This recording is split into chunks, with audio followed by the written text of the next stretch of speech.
like to welcome everybody and thank you all for joining the Silviculture Innovation Program's 2024 Grants Program webinar.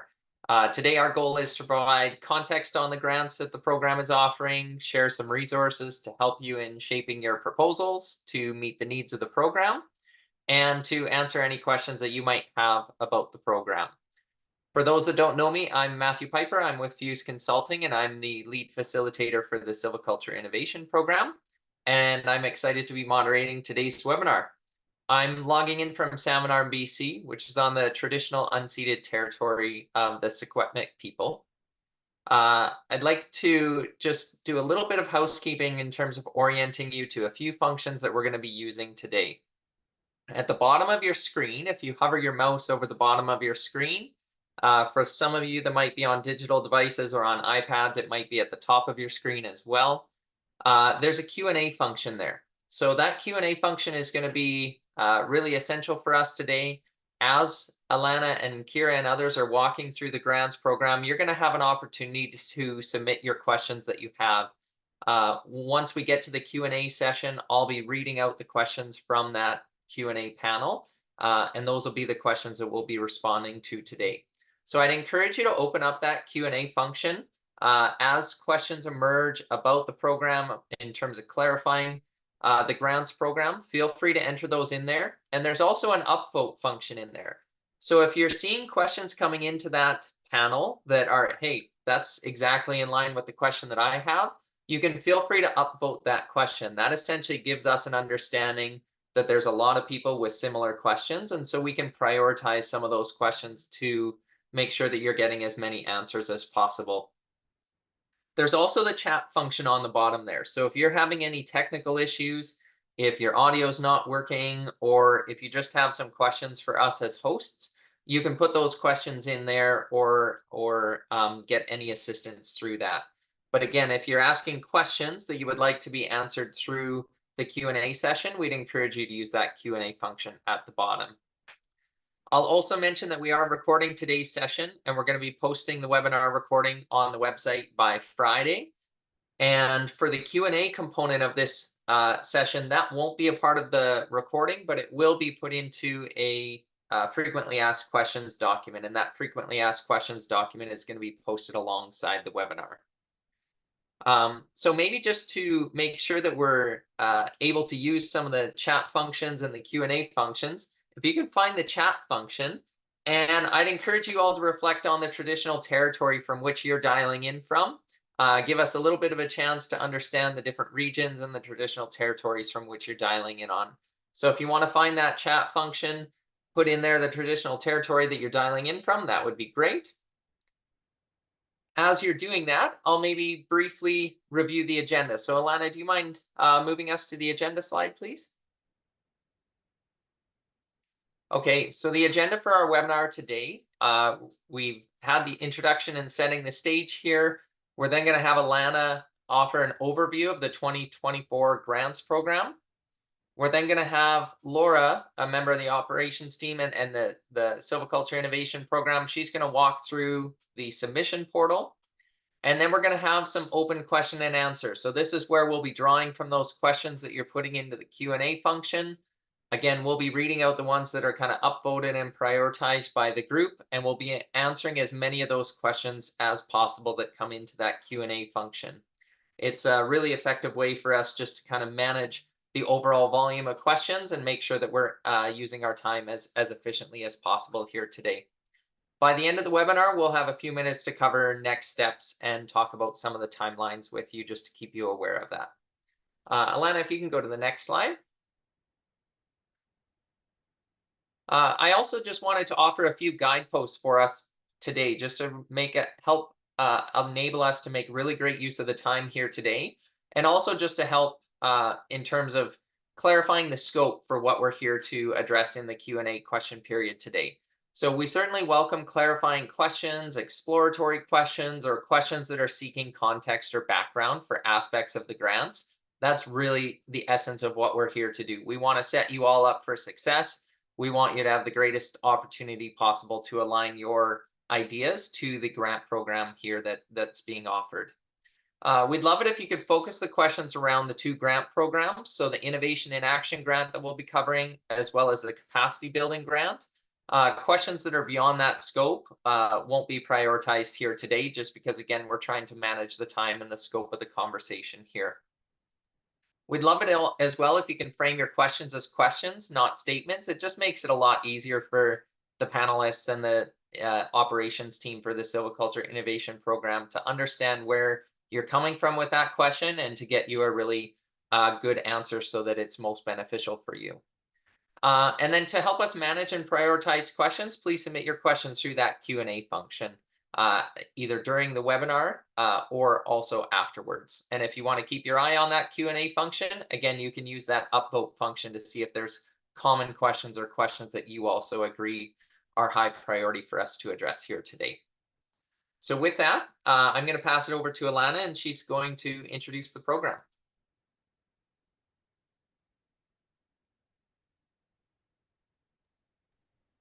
And Alana, I think you might be muted if I just got myself off mute. Can everyone hear okay, me? awesome. Yeah, okay. Thank you, Matthew. And welcome everybody to our webinar today. It's really great to have so many people interested in the grant program, and we're really happy to be able to provide a little bit more insight into these funding streams to really support you, as Matthew said, in being successful. So before we dive into specific details around the granting streams, we just wanted to orient you all to who the Silviculture Innovation Program is, where it came from, and what we're trying to achieve. So first and foremost, the Silviculture Innovation Program came into being through an investment from the provincial government in 2023.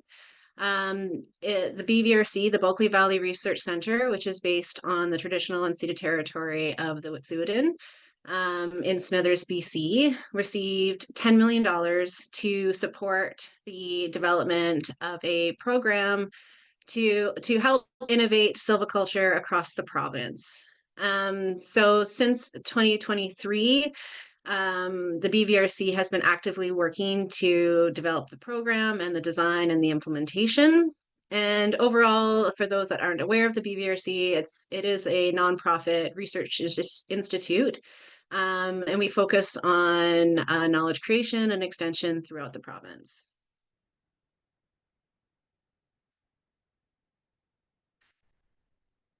So a little bit more about the SIP or the SIP or the Silviculture Innovation Program, as we tend to use interchangeably. The purpose for us is to find a way to contribute to the space of innovative silviculture in a province that has many different initiatives going on and trying to contribute something that stays within a manageable scope. And so we did some work in strategic planning to really define that purpose, vision, and mission. And to share that with you today, our purpose here is to improve the knowledge regarding innovative silviculture systems through extension, applied, and operational research. And this is to eventually meet our vision of innovative silvicultural systems being applied widely across BC's forests for the stewardship of multiple values. We'd be really happy if everybody would have an opportunity to familiarize themselves with the strategic plan, which is found on our website, because a part of applying to these grants is really aligning your project, your vision, with the vision of the SIP. Next, we just want to introduce ourselves, who the team is behind this program. And so I'll start with the operations team. So this is the team that sort of takes the strategic vision and all of the great ideas that we have and try to turn it into something operational that we can then execute at a program level. So it's composed of 2 representatives from the Bulkley Valley Research Centre. That's myself, Alana Clason, and my colleague, Hoffman. And then there's 2 representatives from the Office of the Chief Forester, Andrew Snetzinger and Jody Axelson. We are lucky to have an excellent program team supporting. This is Laura Stanton, our program manager, and Jillian Chow-Fraser, who is our extension specialist. And then right at the start of developing this program, we were able to establish a strategic advisory group. And this group is composed of all of these people's names who you see here, brought together a diverse set of people, perspective, voices to help us create a program that could fill our mandate to move the dial on innovative practice in the province. So next, I'm going to start talking about the different granting streams. But before we do, it's probably worth touching on a few concepts and understandings of why these streams even came into being in the first place. So the first idea is that we just want to be really clear on what we mean by innovative silviculture. It's in our program name, it's in the grant guidance a million times, so it's really a key concept that's worth spending a moment on.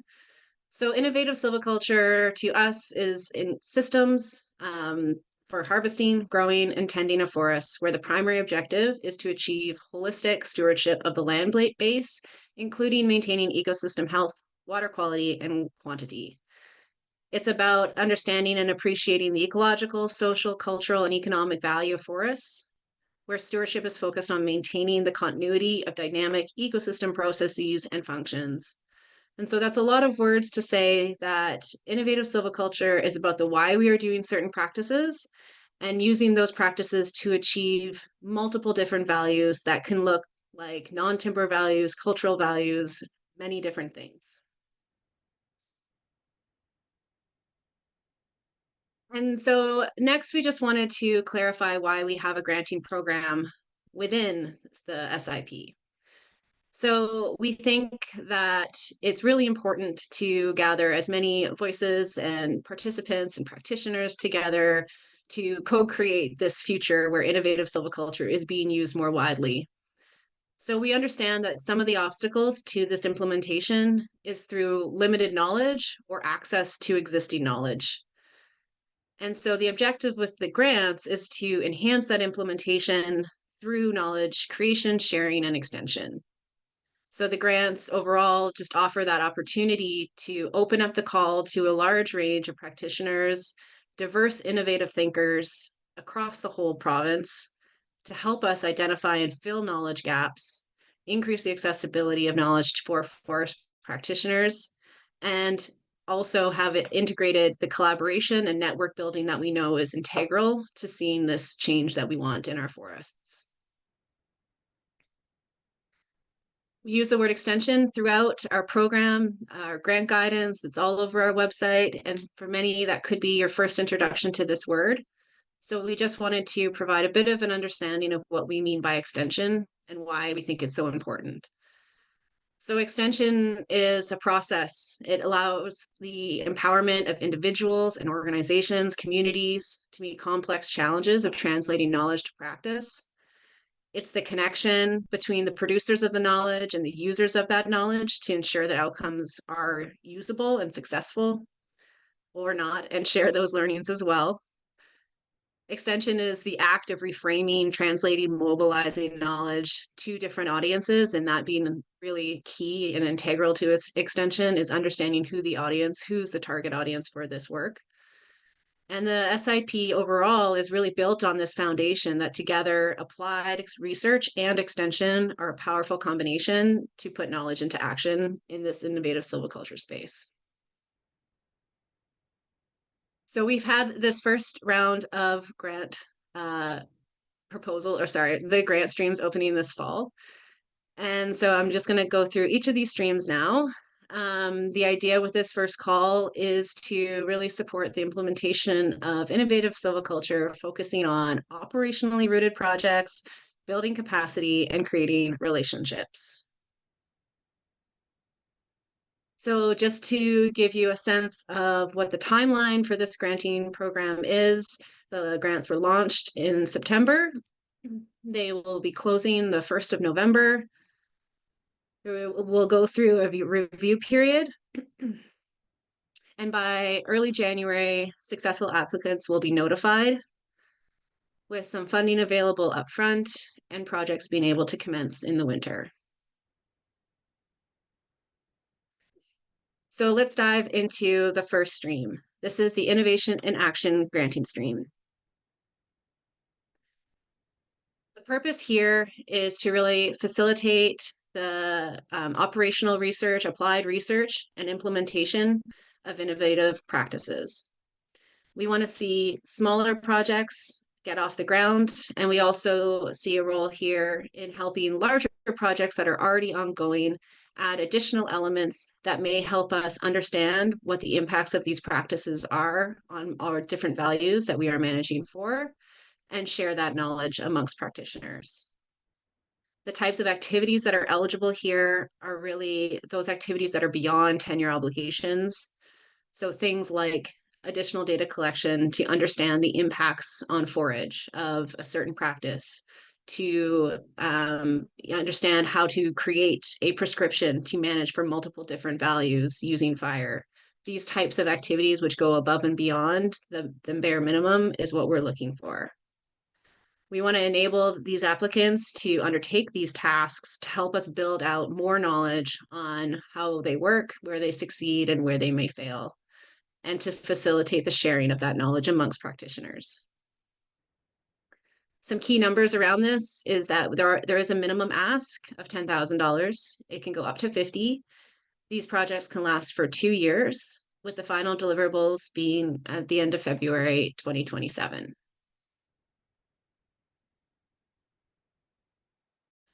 We've identified priority themes for this grant.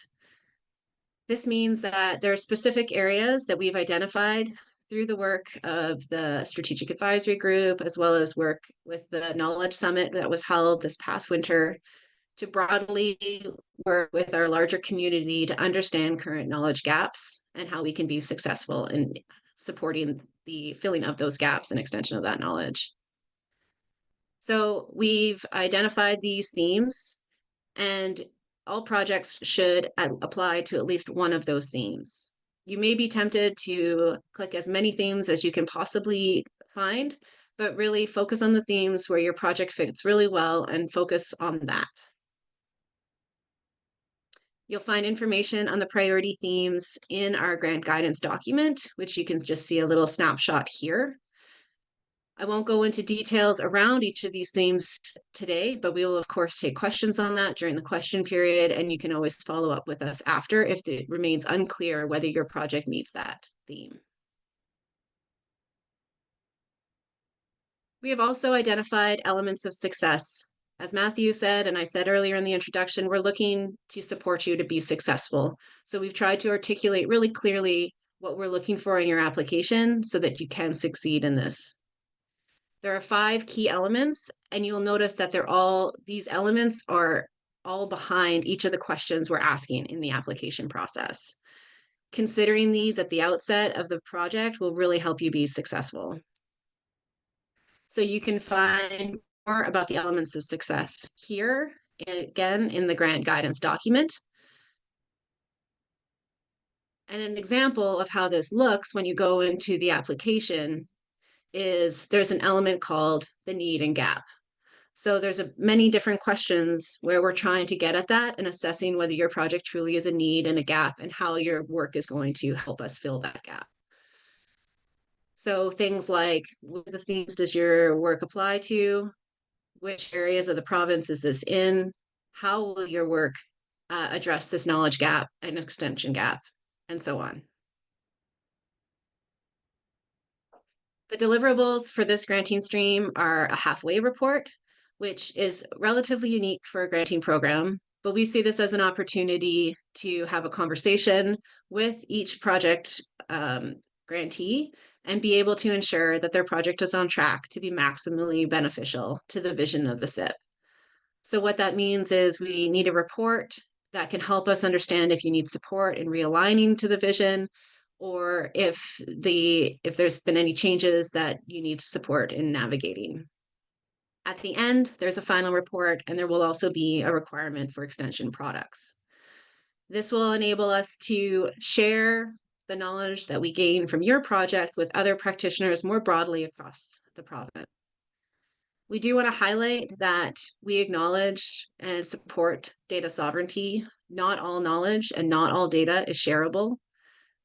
We acknowledge that the grantee has the right to govern and manage their own data. And so we will work with you to ensure we have good data sharing agreements in place with details on things like data storage, confidentiality, permitted uses, and or suitable data openness. Switching to the capacity building granting stream. The purpose of this stream is really to focus on the individual or the group and ensuring that you have the capacity to engage in innovative silviculture practice moving forward.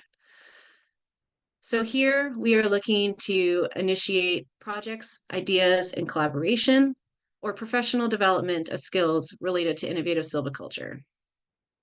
Some targeted activities include, as an individual, attending training, workshops, field visits, post-secondary education, or engaging in things like mentorship. For groups, it could be something like taking those first steps to building relationships, engagement with important groups, or capacity to do innovative silviculture in some way. Some key numbers on this granting stream are that we don't actually have a minimum. You can apply for as little as you need. There is a maximum of $15,000.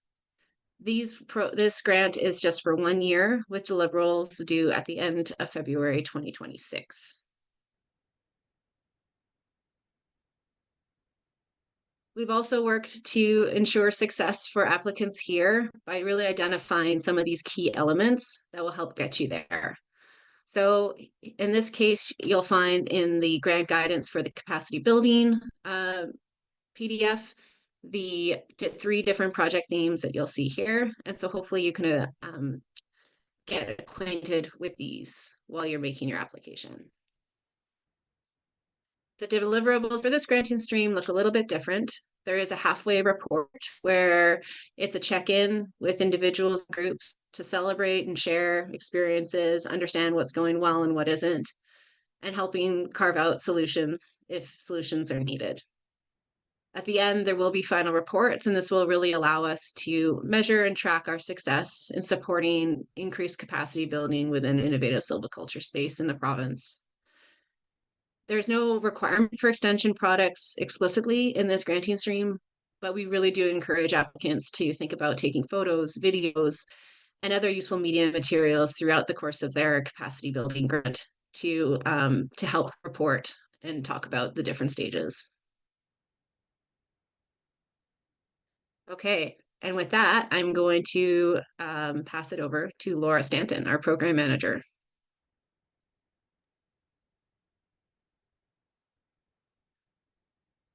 Thank you, Alana. Let me share my screen here. Hello, everybody. Thanks for that great overview, Alana. I hope you all found that very helpful. Today, I am going to give you a brief overview of our granting portal, which is on a platform called Good Grants and is the only way that we are accepting applications. We are not accepting PDF or email applications. All applications will need to come through this portal. So this walkthrough is intended to give you just a brief overview so you understand how to apply. So we've put the link to the portal in the chat. You can also access it on the Sept grants website that Jillian put in the chat earlier as well. And this is the homepage that would come up when you enter into that link. So if you scroll down, there's a lot of information here about the grants program itself. And then you can access a little bit more information by clicking on this link here. And then there's some pretty basic instructions on how to apply. And if you scroll down even further, you can learn about the SIP itself. And each of the granting streams, there's an overview here and links to apply. So scrolling back up, in order to access this, you'll need to log in or register for an account. So if you've used Good Grants in the past, you may already have an account. Otherwise, you'll have to register for one. So you can register with one of the partner platforms here, or you can use your email. So I'll access with our SIP info email that I've already set up. And then it'll log me in. Put my password in here. Fancy technology. And there we go. So we are logged into the portal, and this is what you'll see. This is your portal dashboard. So this gives you a snapshot of key dates. So the application deadline there at the top, and when you'll be notified of our decisions. There's also my email here, the Sept manager email, if you have any questions on the portal as you go through this. This portal is designed to be fairly straightforward and hopefully fairly intuitive for you guys to apply for grants. So hopefully there isn't too many issues, but you can always ask me later if you get in here and you get stuck anywhere. So as you can see, I've got some applications that I've already been working on. So the advantage of having an account set up is that you can start an application, and when you're ready to sort of put it on hold, you can press pause and it'll save it for you so you can pick it up where you left off. So you don't have to sit down and do the whole thing at once. So let's start a new application. Click apply now, and then it'll pull up our application form. The application form is the same for both of the grant streams. The difference is you select your category here. So it's either capacity building or innovation in action. Let's just choose innovation in action for this one. And then it'll, depending on which category you choose, it'll show the different grant information below. So if that's the one that you wanted, innovation in action, review this information here and scroll down. We want to highlight that we've provided you with a grant guidance document. And if you click this link or this link here, same link, it'll pop up a download for the guidance document for this specific one that you're applying for. We do request that you read the application guidance. There's a lot of really good information in there. And it also provides all the details on whether you're going to be eligible or not to apply for this grant. So please read that. You don't have to go into great detail until you're actually applying for the questions, but it's a really good idea to at least give it a once over before you start your application. You're also able to download a blank PDF application here by clicking this link. But just so you note, I'll explain a little further, or a little bit later, sorry, that not all the questions are going to pop up on this because some are dependent questions based on what you answer on certain questions. And I'll explain why that exists a little later. Okay, so when we're ready to apply, we give our application a name. So we'll just call it webinar test application. And then we have this checkbox that says, I confirm that I have read the grant guidance. If you do not check this, then we will not let your your application come through. You won't be able to hit save and next. So please actually read the grant guidance and make sure that you meet the eligibility criteria for applying. You'll notice as we go through the portal, there's these gray boxes besides some of the questions. These are sort of like little hint boxes to give you a bit of information. Yeah, for that specific question. Some of it's pulled from the guidance, some of them will be a definition, some will be a helpful link. Just pay attention to those as you are applying through the portal. All right, so I'll hit save and next. And it'll pull me to the next page. You'll notice at the top that it's divided into these different tabs. We've got section 1 overview, section 2 purpose, section 3 plan, and section 4 diversity. You don't have to do the tabs in order. You can sort of freely move between tabs depending on which one you want to do first. So you don't have to answer the questions sequentially if you don't want to. And you'll notice at the end, the bottom of each page, forgive my fast scrolling, you can hit save and next and it'll pull you up to the next tab, or you can hit save and close and that'll park it so then you can leave it and come back to it later. And you can access it from your dashboard when you log back into your account. So I'm not going to spend a ton of time going through all of these questions because I think, as you can see, if there's a help thing, it'll provide a little gray box beside it to give you a little bit more context to what we're looking for.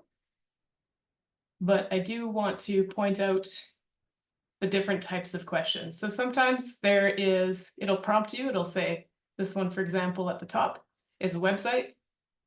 This one is a paragraph text, so you can put lots of text in here. when you see a square, these are check boxes, so you can check box multiple things. And you'll also notice that one of those things popped up. So this is an example of a dependent question. So if I choose nonprofit, then I have a dependent question that pops up that says proof of incorporation or registration is required. So I'd have to upload a PDF of that for my application. If I'm just applying as an individual or First Nation, that does not come up. Another one that is a dependent question, and Alana kind of alluded to this in her discussion, is the project themes. So here you have the ability to select all the themes that apply for your project. So let's say I want to select all the themes.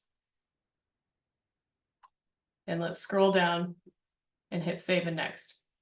When I get to section 2, now I have to say, how will this project address knowledge and extension gaps and or needs with respect to theme 1, theme 2, every theme that I selected. So just keep in mind that every theme that you are selecting in your application, you're going to have to provide a description of how that is aligning with that particular theme. Another section that I want to point out is the project budget. This is often a sticky point for people, and we totally understand we're not all Excel wizards, and sometimes this is a tricky part to filling out an application. So we've given you 2 options in our portal. So option 1 is you can input directly into the web browser. So you get this web browser version, and it's pretty basic, and I encourage you to use this if you only have a few line items, where you fill out your project activity, the item, a description of what that item is, a category, and if you scroll down to the help box below, we give you the types of categories that we're looking for. So salaries, travel expenses, conference fees, and these categories are based on our eligible expenses as in the grant guidance. And then you give a cost per unit, the number of units that are required, the total cost, and the total cost, unfortunately, if you're using this version, you'll have to calculate it yourself. And then the cost to the SIP is how much you're requesting for that particular line item. And cost to other source funding is if you have other funding, such as in-kind or another grant that is going to be providing that, you can put that amount there. The cost to SIP and the cost to other source funding should equal the total cost. As you add line items on here, you can just keep adding rows. You can add an unlimited amount of rows. It will calculate all at the bottom, the totals in these columns. So that's the one calculation that you don't have to do if you choose to use this format. If you are comfortable using Excel, we do have a nice template that you can download. So you can choose this version. So you click download a copy of our template and then go find it.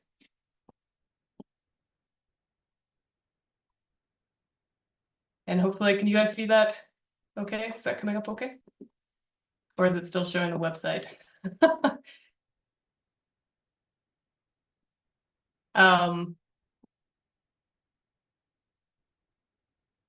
Okay, thanks.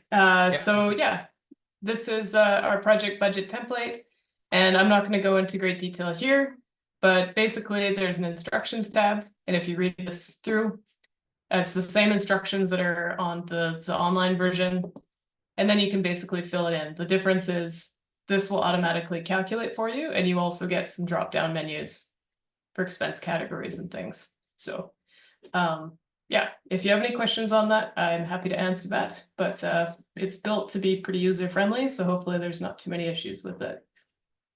So scrolling down for the rest of the questions, once again, these are fairly straightforward questions. You have date selections for these, and this is just an estimate. Please just make sure that your start date and your end dates are within the range allowed for the grant that you're applying for. So reference the grant guidance there.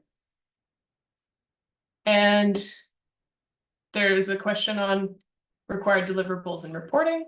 And that's basically to certify that you understand that there's requirements in order to receive your funding. and then more checkboxes and questions to answer there. So let's say I want to submit my application. I hit submit. If you do not fill out all the required things, it will actually flag it for you. So this is really helpful when you're finishing your application. If you've left anything blank, or if you haven't met the requirements for a given question, it will pop up in red. So then you go back and you go and take a look at that. Okay, so I'm going to go back onto the dashboard and show you one that I was working on. Oh, sorry. There we go. Oh, now my internet's going to do that.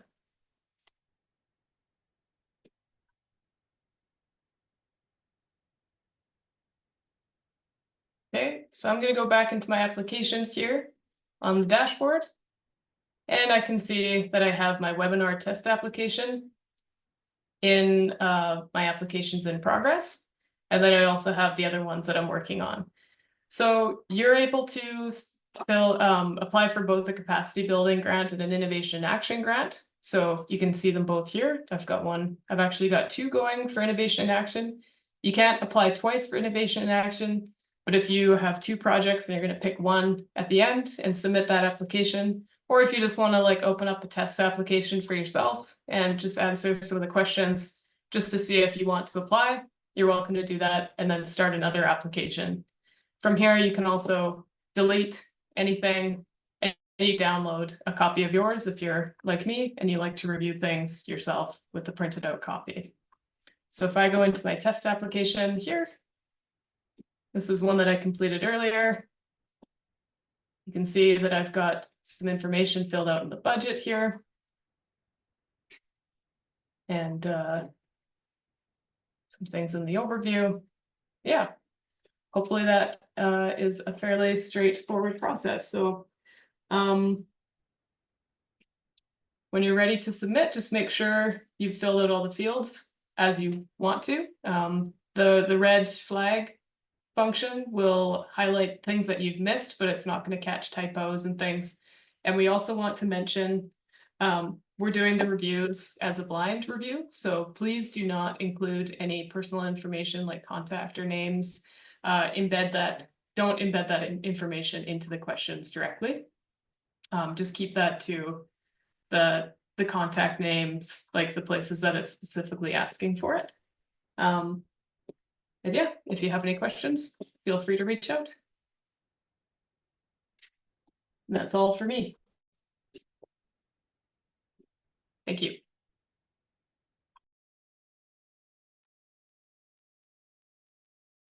Wonderful. Thank you so much, Laura and Alana, for introducing the program.